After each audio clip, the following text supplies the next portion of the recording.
News and views ആരംഭിക്കുന്നു. നമ്മുടെ മഹത്തായ പൈതൃകം കെട്ടിടങ്ങളിലോ സ്മാരകങ്ങളിലോ അല്ലെന്നും മറിച്ച് ജനാധിപത്യം, മതനിരപേക്ഷത, ഫെഡറലിസം, സാമൂഹ്യനീതി എന്നീ കാലാതീത മൂല്യങ്ങളോടും ഇന്ത്യൻ ഭരണഘടനയുടെ വിലമതിക്കാനാകാത്ത പൈതൃകത്തോട് നാം കാണിക്കുന്ന ബഹുമാനത്തിലും പരിഗണനയിൽ ആണെന്നും നമ്മൾ ഓർക്കണം. ഇക്കാലമത്രയും നമ്മുടെ രാഷ്ട്രത്തെ സംഘടിതവും ശക്തവുമായി നിലനിർത്തിയത് സഹകരണ ഫെഡറലിസത്തിൻ്റെ അന്തസ്സത്തെയാണ്. ഈ അന്തസ്സത്തയ്ക്ക് ശോഷണം സംഭവിക്കുന്നില്ലെന്ന് ഉറപ്പാക്കേണ്ടത് നമ്മുടെ ബാധ്യതയാണ്. നിയമസഭയിൽ ഗവർണർ 1 മിനിറ്റ് 17 സെക്കൻഡ് മാത്രം വായിച്ച പിണറായി സർക്കാരിൻ്റെ നയപ്രഖ്യാപനത്തിൻ്റെ അവസാന ഭാഗമാണിത്. വ്യക്തവും കൃത്യവുമാണ്. മോദി സർക്കാരിനോടുള്ള വിമർശനം വിഷയങ്ങളിൽ ഊന്നിയുള്ളതായിരുന്നു. ഉത്തരവാദിത്തം മാത്രം നിറവേറ്റി മടങ്ങിയ ഗവർണർക്ക് ഈ വിമർശനം തന്നെ അവതരിപ്പിക്കേണ്ടി വന്നു. ഇന്നലെ ചെന്നൈയിലെ ഒരു മാധ്യമ കോൺക്ലേവിൽ രാജ്യം ബഹുമാനിക്കുന്ന നിയമവിദഗ്ധരായ ഫാലിയസ് നരിമാനെയും മകൻ റോഹിങ്ടൺ നരിമാനെയും അധിക്ഷേപിക്കുന്നതിൽ വരെ എത്തി നിൽക്കുന്നു ആരിഫ് മുഹമ്മദ് ഖാൻ. ഗവർണറുടെ ചെയ്തികളാണ് ഇന്നത്തെ വിഷയം. ഇന്നീ ചർച്ചയിൽ പങ്കെടുക്കുന്നത് PP Chitharanjan MLA CPIM, Roni K Baby Congress, M Jayachandran മുതിർന്ന മാധ്യമ പ്രവർത്തകൻ. ആദ്യം ശ്രീ ചിത്തരഞ്ജനിലേക്ക്. MLA, ഇന്നിപ്പോൾ നയപ്രഖ്യാപനം, അതിൻ്റെ സവിശേഷതകൾ, രീതികൾ, ഗവർണർ എടുത്ത നടപടി ഒന്നും ആവർത്തിക്കേണ്ടതില്ലല്ലോ. ഇന്ന് സഭയിൽ അത് നേരിട്ട് മനസ്സിലാക്കിയ ആളാണ്. എന്താണ് ഭരണമുന്നണിയുടെ ഒരു പൊതു വിലയിരുത്തൽ? ആദ്യം തന്നെ കേൾക്കട്ടെ.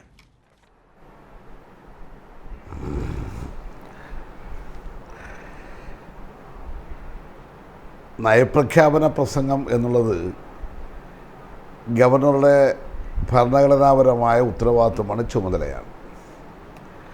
ആ ചുമതല അദ്ദേഹം നിർവഹിക്കുവാൻ വേണ്ടി സഭയിലെത്തി എന്നുള്ളത് വസ്തുതാപരമാണ്.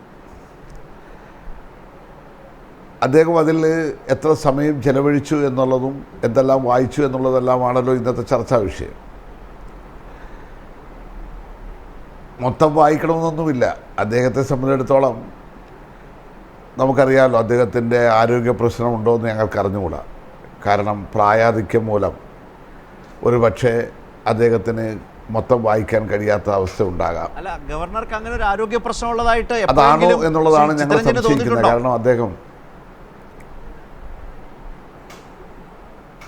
അല്ല, എനിക്ക് അങ്ങനെ തോന്നിയിട്ടില്ല. ചില സന്ദർഭത്തിൽ ആരോഗ്യം കൂടുതലുള്ളതായിട്ട് തോന്നിയിട്ടുണ്ട്. കാരണം അദ്ദേഹം ഈ മിഠായി തെരുവിലൊക്കെ നടന്ന് ഈ കൊച്ചു കുട്ടികളെപ്പോലെ അലുവായൊക്കെ എടുത്ത് കഴിച്ച് നടന്നപ്പോൾ ഈ നാട്ടിൽ ഒത്തിരി പേർക്ക് ഷുഗറിൻ്റെ അസുഖവും കാര്യങ്ങളും ഒക്കെ ഉള്ളൊരു കാലത്ത് അദ്ദേഹം ഈ അലുവായെല്ലാം ഇങ്ങനെ വാരി തിന്ന് നടന്നപ്പോൾ എനിക്ക് തോന്നിപ്പോയി അദ്ദേഹത്തിന് പൂർണ്ണ ആരോഗ്യവാനാണെന്ന് മാത്രമല്ല ഡബിൾ ആരോഗ്യമുണ്ടോ എന്ന് തന്നെ തോന്നിയിട്ടുണ്ട്. പക്ഷേ ഇപ്പോൾ അദ്ദേഹത്തിന് ആരോഗ്യ പ്രശ്നമുണ്ടോ എന്നറിഞ്ഞുകൂടാ. കാരണം അദ്ദേഹം പെട്ടെന്ന് വായിച്ച് നിർത്തിയിട്ട് പോയി. ഞങ്ങൾ സഭയിൽ പോയത് അദ്ദേഹം നൽകിയ ഒരു സമൻസിൻ്റെ അടിസ്ഥാനത്തിലാണ്. ഞങ്ങൾക്ക് വരുന്ന കത്തിൻ്റെ പേര് സമൻസ് എന്നാണ്.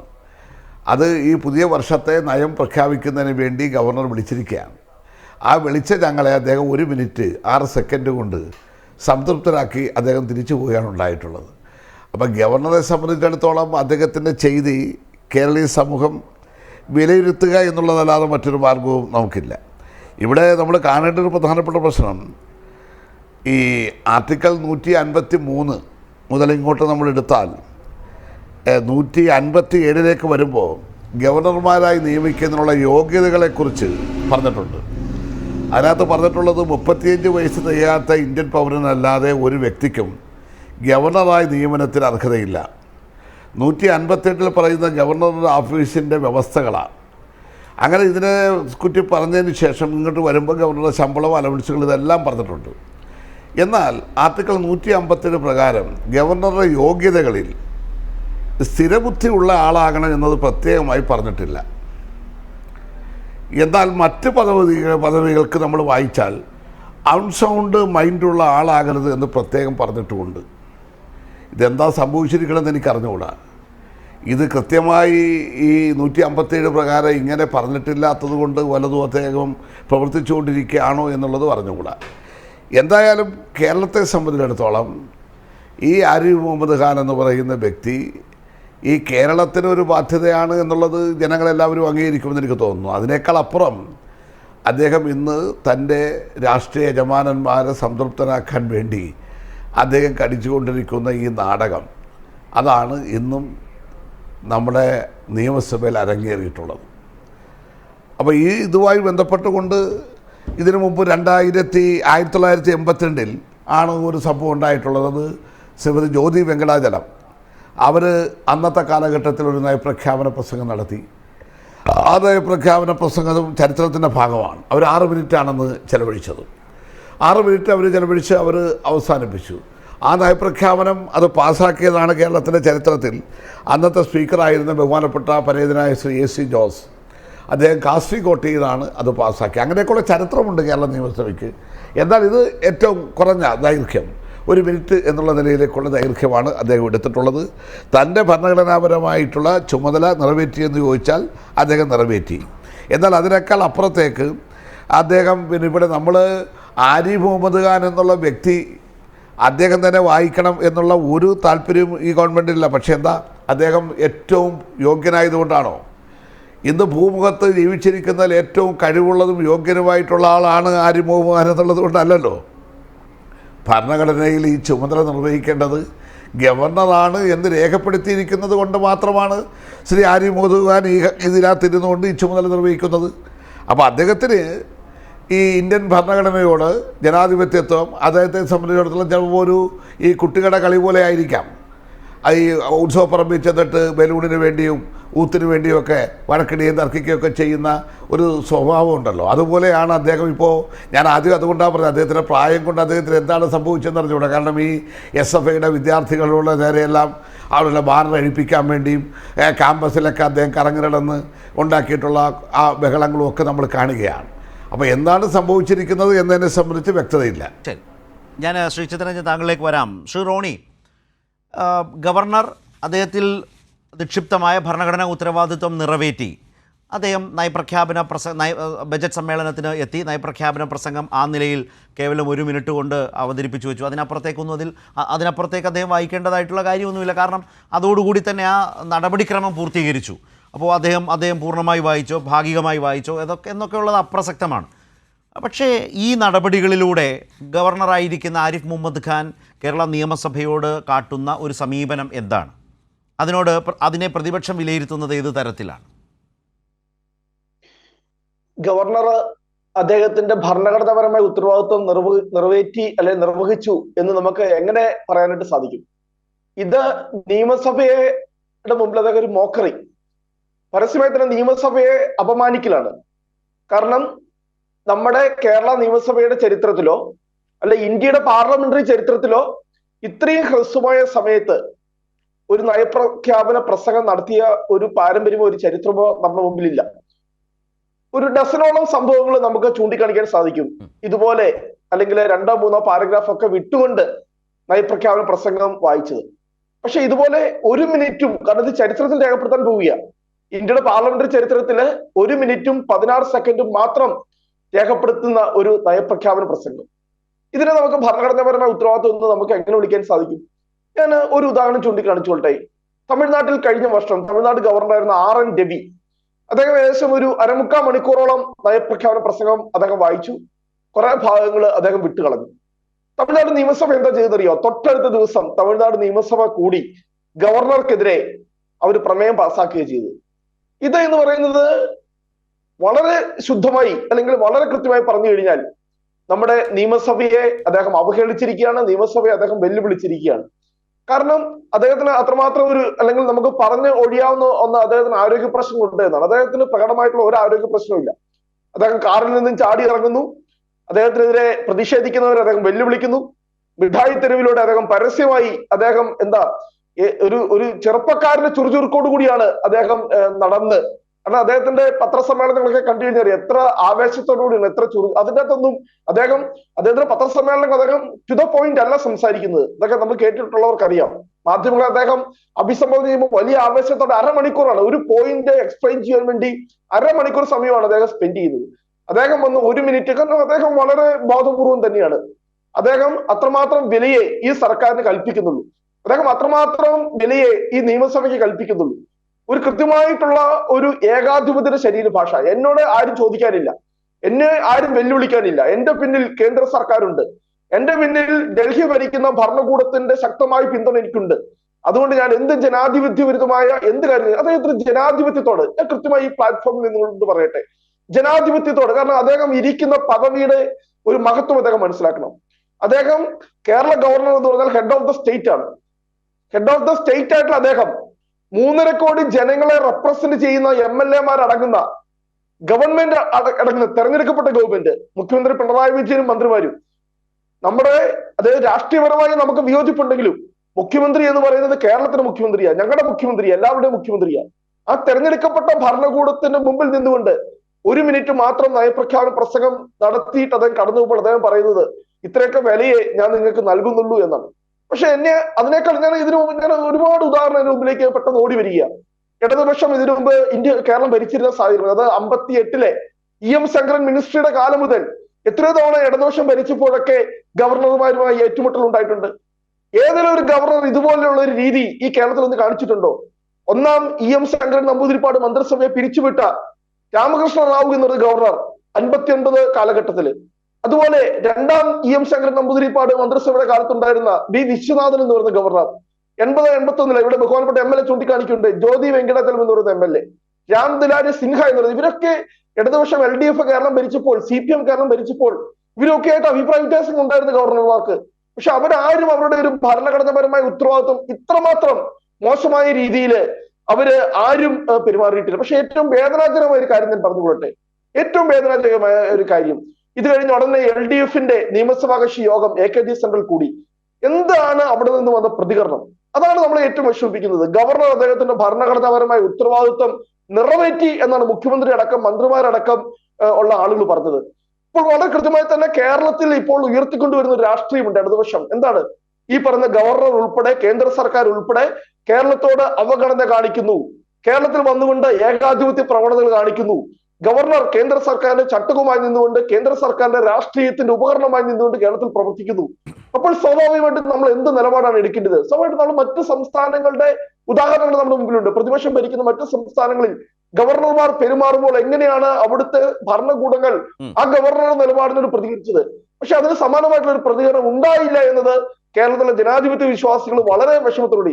ഞാനൊരു കാര്യം കൃത്യമായി പറഞ്ഞോട്ടെ, കേന്ദ്ര ഗവൺമെന്റിന്റെ രാഷ്ട്രീയത്തെ വിമർശിക്കുന്ന CPM-ന് ആർജവത്വമുണ്ടെങ്കിൽ ആ CPM നേതൃത്വം നൽകുന്ന ഒരു ഭരണകൂടം കേരളം ഭരിക്കുമ്പോൾ ഗവർണറോടുള്ള പ്രതികരണം ഇങ്ങനെ ആവരുത്.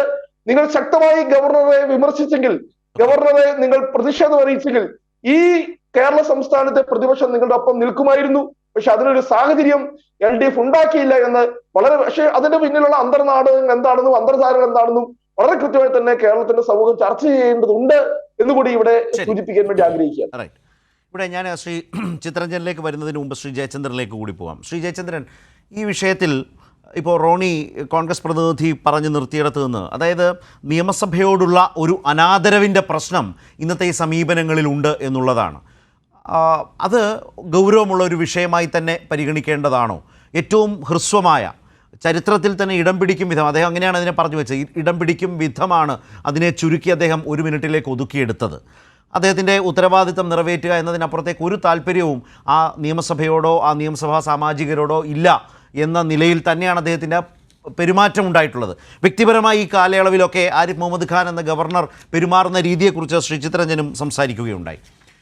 യഥാർത്ഥത്തിൽ ഈ പ്രധാനപ്പെട്ട ഒരു ഘട്ടത്തിൽ ഗവർണർ പദവിയിലിരിക്കുന്നയാളാണ് താൻ എന്നതിനപ്പുറത്തേക്ക് വ്യക്തിപരമായ ഇഷ്ടാനിഷ്ടങ്ങളുടെയും എതിർപ്പിൻ്റെയും ഒക്കെ പശ്ചാത്തലത്തിൽ ചുരുങ്ങിപ്പോവുകയായിരുന്നോ? അതിൻ്റെ പ്രതിഫലനമാണോ ഇന്ന് സഭയിൽ അദ്ദേഹം കാട്ടിക്കൂട്ടിയത്, അല്ലെങ്കിൽ അദ്ദേഹത്തിൻ്റെ ചെയ്തിയായി വന്നത്?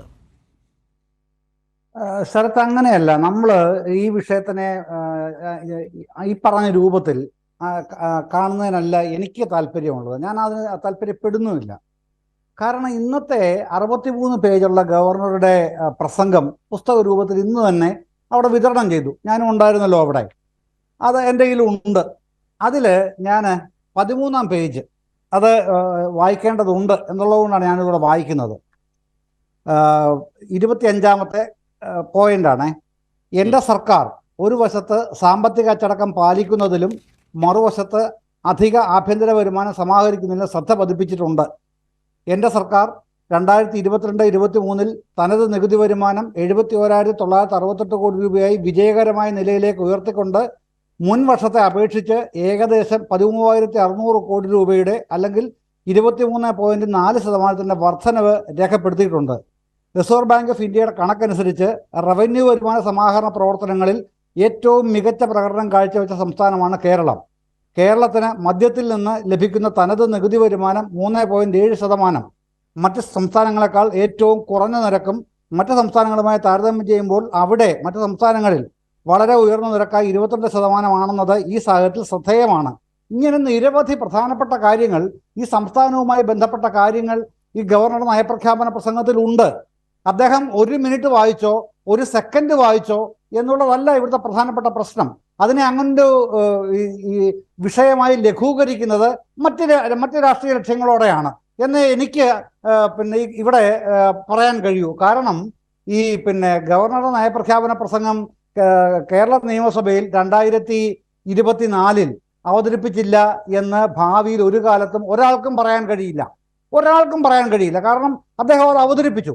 അത് 1 മിനിറ്റാണോ 1 സെക്കൻഡാണോ എന്നുള്ളത് അപ്രസക്തമായ കാര്യമാണ്. ഗവർണർ അത് ചെയ്തു. ആ ചെയ്തതിന്റെ ഉള്ളടക്കം എന്താണ് അത് പരിശോധിക്കൂ. അതല്ലേ പ്രധാനം. ഇവിടെ റോണി കെ ബേബി പറയുന്നത് അവരുടെ രാഷ്ട്രീയമാണ്, അവർക്കത് പറയാനുള്ള അവകാശമുണ്ട്, സ്വാതന്ത്ര്യമുണ്ട്. ഇനി അദ്ദേഹം ആദ്യത്തെ പാരഗ്രാഫും അവസാനത്തെ പാരഗ്രാഫും വായിച്ചല്ലോ. എന്താണ് അവസാനത്തെ പാരഗ്രാഫ്? അതുകൂടെ ഞാൻ വായിക്കുകയാണ്. 136 അവസാനത്തെ പാരഗ്രാഫ്.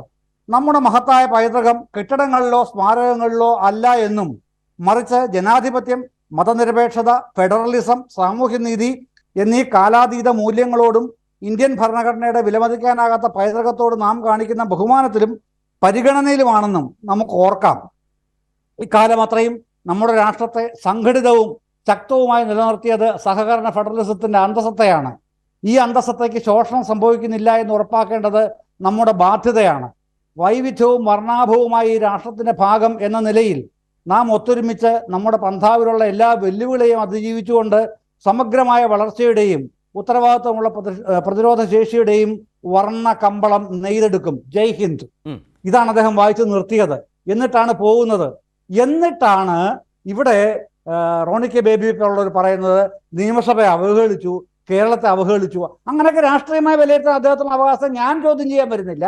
പക്ഷേ കേരള സർക്കാർ എന്താണോ നയപ്രഖ്യാപന പ്രസംഗത്തിൽ അതിൻ്റെ രാഷ്ട്രീയ ഉള്ളടക്കമായി തന്നെ അവിടെ ചേർത്തിരിക്കുന്നത്, അത് സംസ്ഥാന മന്ത്രിസഭയാണ് അംഗീകരിച്ചത്.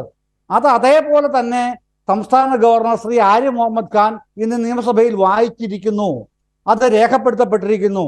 ആ ഗവർണറുടെ നയപ്രഖ്യാപന പ്രസംഗം സഭാരേഖകളിൽ ഇടം പിടിച്ചിരിക്കുന്നു. ഇനി അത് സംബന്ധിച്ചാണോ നയപ്രഖ്യാപന ചർച്ച തിങ്കളാഴ്ച മുതൽ വരുന്നത്? ഇതിന്റെ ഉള്ളടക്കമുള്ള നിയമസഭയോട് അനാദരവ് കാട്ടി എന്ന നിലയിലേക്കൊന്നും കാണേണ്ടതില്ല ഈ വിഷയത്തെ എന്നാണോ? അല്ല, നിയമസഭയെ അനാദരവ് കാട്ടി എന്നുള്ള രാഷ്ട്രീയമായി പറഞ്ഞു പോകാവുന്ന ഒരു പെരിഫറൽ പാർശ്വ ഭാഗത്തുള്ള ഒരു വീക്ഷണം മാത്രമാണ്. പ്രധാനപ്പെട്ട വീക്ഷണം അങ്ങനെ ആയിക്കൂടാ. കാരണം എന്താണോ കേരളം ഇപ്പൊ കേന്ദ്രത്തിനോട്, യൂണിയൻ ഗവൺമെന്റിനോട് സമരം ചെയ്തുകൊണ്ടിരിക്കുന്നത്, ഇനി ഫെബ്രുവരി 8 സമരം ചെയ്യാൻ പോകുന്നത്, ആ ഉള്ളടക്കങ്ങളൊക്കെ ഇതിനകത്ത് കൃത്യമായി വന്നിട്ടുണ്ട്. അത് അദ്ദേഹത്തിന് വായിക്കാൻ കഴിയില്ല എന്നുള്ള മറ്റൊരു കാര്യം. അത് അദ്ദേഹത്തിന്റെ രാഷ്ട്രീയ ദാസ്യത്തിന്റെ പ്രശ്നമായിരിക്കാം. ആ രാഷ്ട്രീയ ദാസ്യം യജമാന്മാരെ പ്രീതിപ്പെടുത്തുന്നതിന്റെ ഉത്തരവാദിത്വമൊക്കെ ഗവർണറിൽ നമുക്ക് രാഷ്ട്രീയമായി ആരോപിക്കാമെങ്കിലും സംസ്ഥാന മന്ത്രിസഭ തീരുമാനിച്ചത് എന്ത് നയപ്രഖ്യാപന പ്രസംഗമാണോ അതിൽ ഒരക്ഷരം മാറ്റം വരുത്താതെ അംഗീകരിച്ചു. ശരി, ഞാൻ താങ്കളേക്ക് വരാം. അതായത് 2 കാര്യങ്ങളുണ്ട്. ഒന്ന്, മന്ത്രിസഭ അംഗീകരിച്ച നയപ്രഖ്യാപനം ഉൾക്കൊണ്ടുകൊണ്ട് നിയമസഭയിലേക്ക് നയപ്രഖ്യാപനത്തിന് ആ ദിവസം ബജറ്റ് സമ്മേളനത്തിൻ്റെ തുടക്കത്തിൽ അദ്ദേഹത്തിൻ്റെ ഉത്തരവാദിത്വം നിറവേറ്റുന്നതിൻ്റെ ഭാഗമായി തന്നെ എത്തുന്നു. ആ ഉള്ളടക്കത്തെ അവതരിപ്പിക്കുന്ന അതിൻ്റെ ഏറ്റവും സൂക്ഷ്മമായിട്ട് ഏറ്റവും പ്രധാനപ്പെട്ട അതിൻ്റെ രാഷ്ട്രീയ ഉള്ളടക്കത്തെ, വിമർശനത്തെ അദ്ദേഹം അവതരിപ്പിച്ചുകൊണ്ട് തന്നെ അത് അവസാനിപ്പിക്കുന്നു എന്ന നിലയിലാണ് ശ്രീ ജയചന്ദ്രൻ അതേക്കുറിച്ച് വിശദീകരിച്ചത്. അവിടെ കേവലം 1 മിനിറ്റാണോ 1 മിനിറ്റ് 16 സെക്കൻഡാണോ എന്നുള്ളത് വിഷയമല്ല എന്ന നിലയിൽ തന്നെ അതിൻ്റെ ഉള്ളടക്കത്തെ ചൂണ്ടിക്കാട്ടിയാണ് അദ്ദേഹം സംസാരിച്ചത്. പക്ഷേ ഇവിടെ ശ്രീ ചിത്തരഞ്ജൻ, കോൺഗ്രസ് പ്രതിനിധി റോണി പറഞ്ഞ ഒരു പ്രധാനപ്പെട്ട കാര്യമുണ്ട്. ഇപ്പോൾ തമിഴ്നാടിനെ ഉദാഹരിച്ചു. കഴിഞ്ഞ തവണ പ്രമേയം പാസ്സാക്കിക്കൊണ്ട് തന്നെ ഗവർണർക്കെതിരെ തമിഴ്നാട് സർക്കാർ അല്ലെങ്കിൽ തമിഴ്നാട് സഭ നിലകൊണ്ട ഒരു സാഹചര്യമുണ്ട്. ഇന്ന് അതിനുശേഷം ചേർന്ന ഭരണമുന്നണിയുടെ യോഗം എടുത്ത സമീപനത്തെ അദ്ദേഹം ചൂണ്ടിക്കാട്ടി. ശക്തമായ ഒരു പ്രതിഷേധത്തിൻ്റെയോ വിമർശനത്തിൻ്റെയോ തലം LDF രൂപപ്പെടുത്തിയിട്ടില്ല. ഉണ്ടായിരുന്നുവെങ്കിൽ പ്രതിപക്ഷം നിൽക്കുമായിരുന്നു എന്നാണ് അദ്ദേഹം പറഞ്ഞു വെച്ചത്. ശ്രദ്ധിച്ചല്ലോ. അപ്പോൾ ആ നിലയിൽ അതേതോ ഒരു അന്തർനാടകത്തിൻ്റെ പ്രതിഫലനമാണ്, അതൊക്കെ അങ്ങനെയാണ് അതിനകത്തൊരു ഒത്തുകളി. ഇത് പ്രതിപക്ഷ നേതാവും അത്തരം ചില ഒത്തുകളി, ഇപ്പോൾ ഗവർണറെ വിമർശിച്ചു, ഗവർണറുടെ നടപടി അവഹേളനപരം എന്നൊക്കെ പറയുമ്പോഴും ഒരു ഒത്തുകളി എന്ന ആവർത്തനം പ്രതിപക്ഷ നേതാവിൻ്റെയും വാക്കുകളിലുണ്ടായിരുന്നു. അതിൻ്റെ ഒരു വിശദീകരണമാണ് കോൺഗ്രസ് പ്രതിനിധിയിൽ നിന്ന് വന്നത്. എന്താണ് മറുപടി?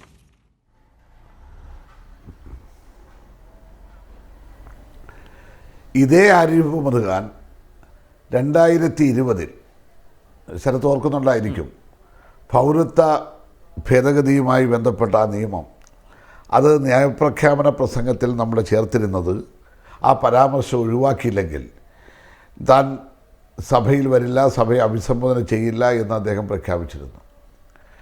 അങ്ങനെ പ്രഖ്യാപിച്ചിരുന്ന അതേ ആരിഫ് മുഹമ്മദ് ഖാനെ കൊണ്ട് തന്നെ അത് വായിപ്പിക്കുവാൻ കഴിഞ്ഞ സഭയാണ് കേരള നിയമസഭ. ആ മുഖ്യമന്ത്രി തന്നെയാണ് കേരളത്തിൻ്റെ മുഖ്യമന്ത്രി, രണ്ടാം തവണയും ഇന്ന് കേരളത്തെ നയിക്കുന്ന ശ്രീ പിണറായി വിജയൻ. അതുകൊണ്ട് കേരളത്തിലെ ഇടതുപക്ഷ ജനാധിപത്യ മുന്നണി ഗവൺമെൻറ്റിനെ സംബന്ധിച്ചിടത്തോളം ഗവർണറുടെ ഭരണഘടനാ വിരുദ്ധമായ ചെയ്തികളെ നമ്മൾ ചോദ്യം ചെയ്യും, അംഗീകരിക്കില്ല. എന്നാൽ ഭരണഘടനാപരമായ അദ്ദേഹത്തിൻ്റെ അധികാര അവകാശങ്ങളെ അംഗീകരിക്കുകയും ചെയ്യും. ആ നിലപാട് തന്നെ സ്വീകരിച്ചുകൊണ്ടാണ് കേരളത്തിലെ സർക്കാർ മുന്നോട്ട് പോയിട്ടുള്ളത്. ഇവിടെ നമ്മൾ കാണേണ്ടത് ഈ ഭരണഘടനയുടെയും സംസ്ഥാന ഗവൺമെൻറ്റിൻ്റെയും സംരക്ഷകനാകേണ്ട ആളാണ് ഗവർണർ. ഭരണഘടന അത് അങ്ങനെയല്ലേ ഗവർണറുടെ പദവിയെ സംബന്ധിച്ച്. പക്ഷേ എവിടെയൊക്കെ ടോർപ്പിഡോ ചെയ്യാൻ കഴിയുമോ സർക്കാരിന്, അതാണ് അദ്ദേഹം ചെയ്തുകൊണ്ടിരിക്കുന്നത് എന്നുള്ളതും നമ്മൾ കണ്ടുകൊണ്ടിരിക്കുകയാണ്. ഇപ്പോൾ ഡൽഹിയിലേക്ക് നടത്താൻ പോകുന്ന ഭരണഘടന സംസ്ഥാനങ്ങളുടെ അധികാരങ്ങളിലുള്ള കൈകടത്തലും സംസ്ഥാനങ്ങൾക്ക് അർഹതപ്പെട്ട ധനകാര്യ മേഖലയിൽ ലഭിക്കേണ്ട തുക വെട്ടിക്കുറക്കുന്ന പ്രവണതയും ഗവർണർമാരെ ഉപയോഗിച്ചുകൊണ്ടുള്ള രാഷ്ട്രീയ കളികളും എല്ലാം ഉയർത്തിക്കൊണ്ട് നടത്താൻ പോകുന്ന സമരം ലോകത്തിൻ്റെ ശ്രദ്ധ നേടുന്നതാണ്. രാജ്യത്തിൻ്റെ മാത്രമല്ല, ലോകത്തിൻ്റെ ശ്രദ്ധ നേടുന്നതാണ്. ഒരു മുഖ്യമന്ത്രി തിരഞ്ഞെടുക്കപ്പെട്ട മുഴുവൻ ജനപ്രതിനിധികളെയും കൂട്ടി ഈ ഭരണഘടനയെ സംരക്ഷിക്കുവാൻ, ഫെഡറൽ സംവിധാനത്തെ സംരക്ഷിക്കുവാൻ ഇടതുപക്ഷമല്ലാതെ വേറെ ആർക്കാണ് ഇത്ര ശക്തമായ നിലപാടെടുക്കാൻ കഴിയുന്നത്? അതിനോടൊപ്പം കോൺഗ്രസ് ചേരുകയല്ലേ ചെയ്യേണ്ടിയിരുന്നത്? ബാക്കി എന്ത് അഭിപ്രായ വ്യത്യാസം ഉണ്ടാകട്ടെ, കോൺഗ്രസ് BJP ഇതര സ്റ്റേറ്റ് ഗവൺമെൻറ്റുകളോട് ഈ കേന്ദ്ര ഗവൺമെൻറ് എടുത്തുകൊണ്ടിരിക്കുന്ന നിലപാടുകൾ അത് കോൺഗ്രസ് അനുഭവിക്കുന്നുണ്ടല്ലോ പല സംസ്ഥാനത്തും.